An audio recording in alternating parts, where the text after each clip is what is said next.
So if we understand that what is Newton's first law of motion properly, under Newton's first law of motion, the thing that what does Newton's first law of motion tell us? What does Newton's first law of motion tell us?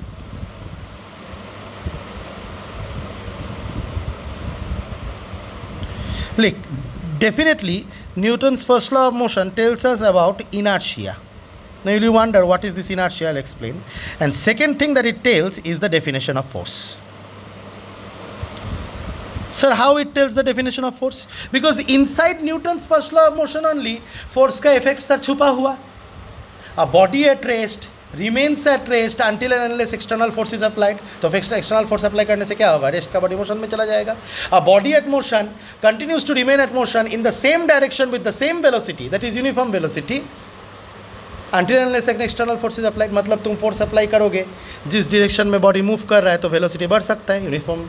अगर उल्टा side में किया तो velocity या घट सकता है या रुक सकता है, रेस्ट में चला जा सकता है, या फिर किसी स्पेसिफिक डायरेक्शन में किया तो डायरेक्शन ऑफ मोशन भी चेंज हो सकता है.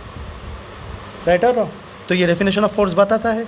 अब इनर्शिया के बारे में क्या बताता है? व्हाट इज इनर्शिया, और इनर्शिया के बारे में वो क्या बताता है? तो let us find out what is inertia. Inertia is the tendency of a body to maintain its state of rest and state of motion.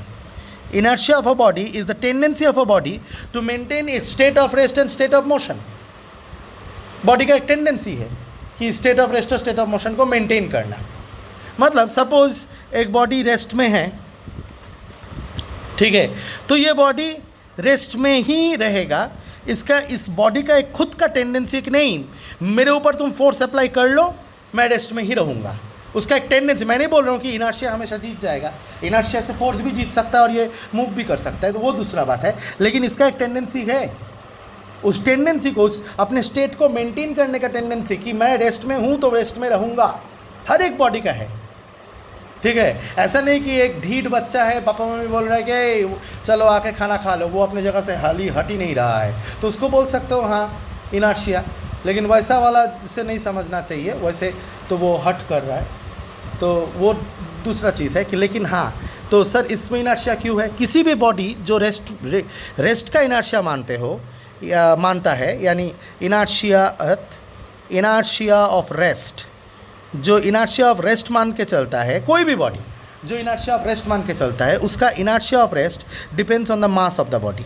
जितना बॉडी भारी, बड़ा या छोटा नहीं, जितना बॉडी भारी, मैं यहाँ बड़ा ड्रॉ करके भारी समझाना चाह रहा हूँ, जो कि सही बात नहीं है, लेकिन हाँ, जितना भारी उतना उसका इनर्शिया, उतना वो अपनी जगह से हिल ही जाएगा.